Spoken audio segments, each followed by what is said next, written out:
Hey everyone, Guppy Girl here, and welcome back to the fish room.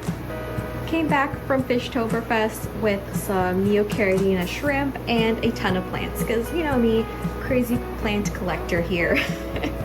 And I wanted to go over just some of the plants that I got and kind of my methods for saving them, because sometimes plants turn into just mush sometimes, and we try everything to save them and we just can't. So yeah, this is my pile of mush, unfortunately. So we're gonna try to save some of those ones. For my first setup, this is mostly all plants from the vendor hall, and when I'm at the vendor halls, I specifically try to look for plants that were grown in an aquarium and not immersed, or out of the water, because when you get plants that have been grown out of the water, it takes a lot longer for them to transition to their aquatic form, and in that process you can totally lose your plant completely. So therefore I'm always on the lookout for just plants grown aquatically. And all these plants here, plus many more, were from the auction, which I'm happy. You know, I won a few bids, but they had 4 bunches of stems in a single bag. So now I am just a little overwhelmed, giving as many as I can to people. And the issue is, I've tried these before. I've floated them in water before, and they completely melted. Have nothing from those purchases like a year ago.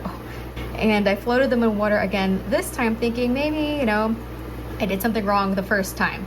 Well, nope, they still all started to melt. So I individually cut off every rotten stem. I thought, you know, let's just lay them flat. If they're in contact with a little bit of moisture, then they should be fine. Tip that I have for you guys on how to tell if a plant has been grown immersed or not, and this doesn't work all the time. If a plant has these little furry things on the stem, also called trichomes, it's kind of like peach fuzz, and if they have that, then they for sure have been grown out of water. We have a few more plants that are growing immersed, and you can see there is no fuzz on these stems. This one is Creeping Jenny. This is some type of Ludwigia, but yeah, no peach fuzz on these stems. So I cleaned up these golden Nesaea stems as much as I possibly could.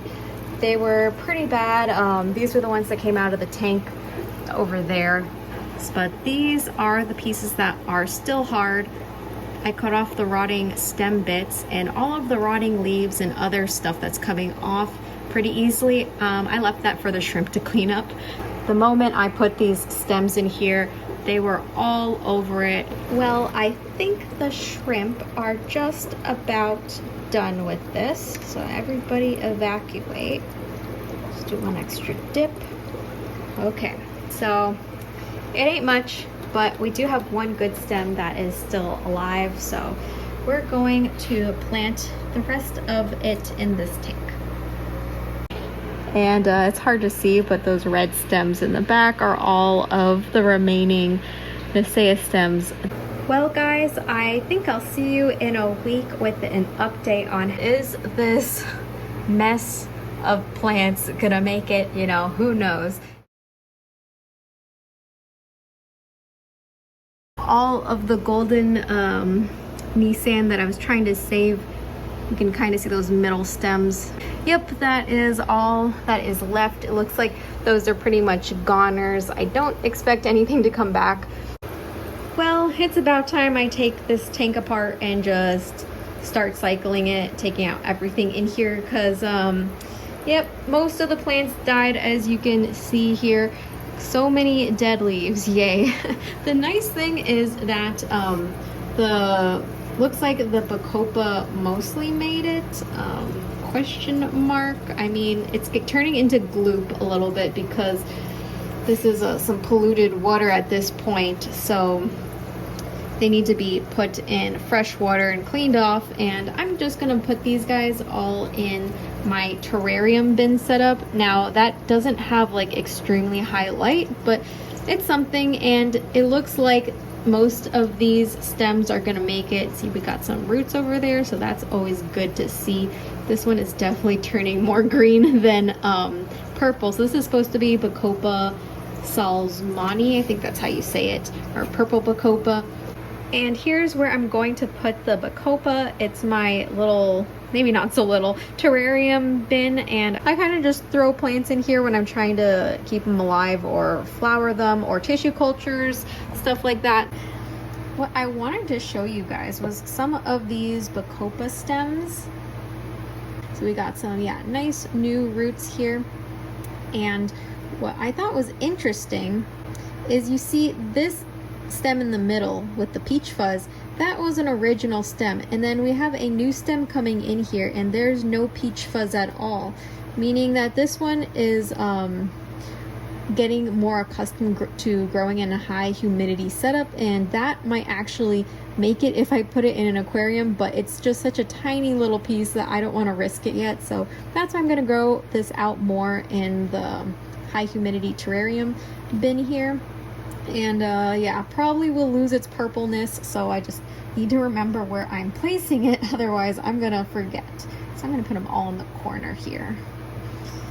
And I forgot to mention, I did clean these off in an aquarium. I was thinking I might clean them in the sink with some running water, but these roots, I don't want to break them. They're pretty fragile, and there are some little itty bitty leaves coming out in some of the stems.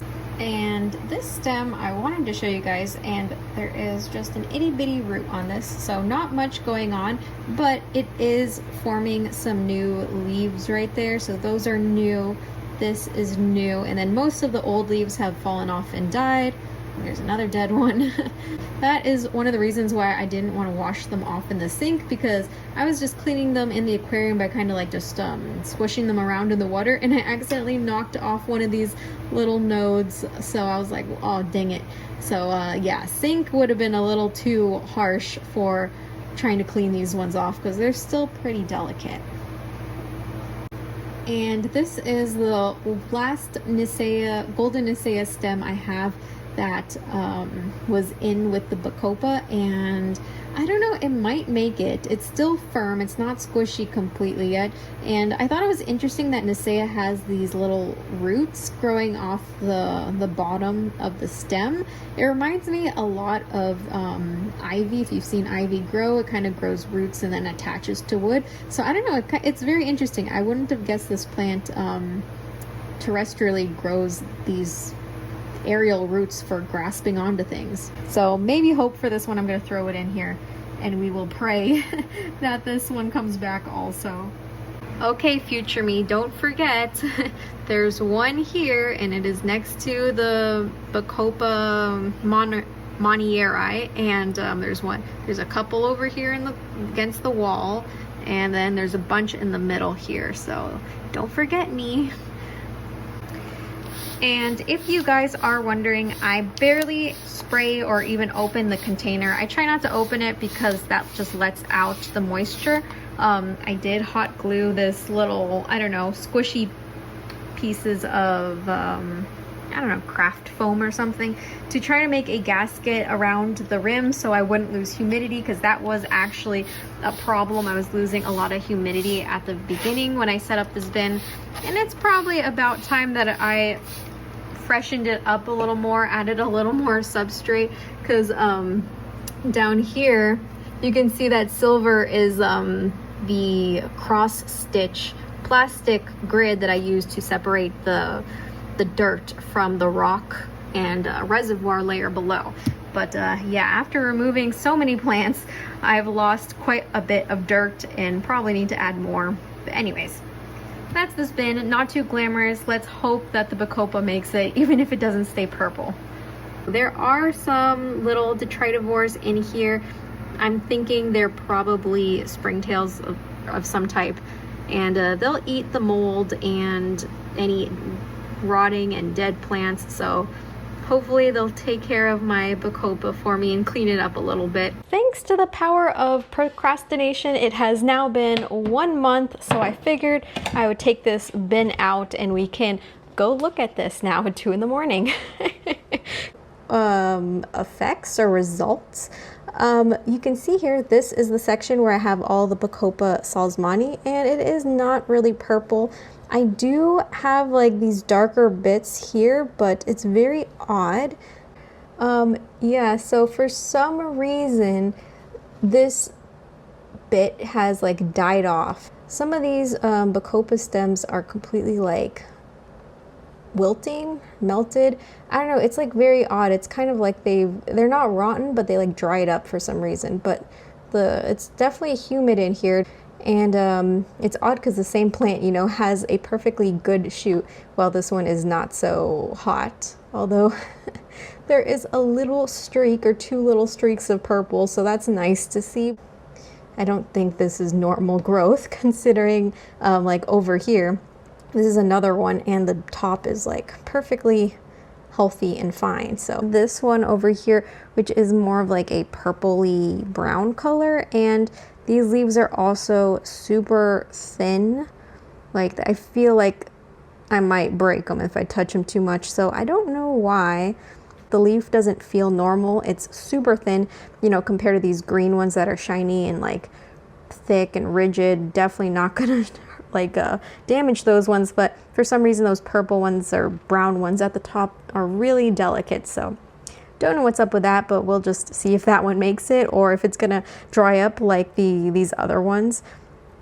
I also wanted to show you guys what the Bacopa looks like compared to some of my other Bacopas in the bin. So over here, this is the Purple Bacopa, and I don't have it under super high light. I mean, it's under an aquarium light, but because the lid is like the same material as the rest of the bin, it's not completely see-through, so it doesn't let all the light in. Yeah, here is Bacopa colorata, also under not very high light. And it is this one over here, so keep your eye on that one.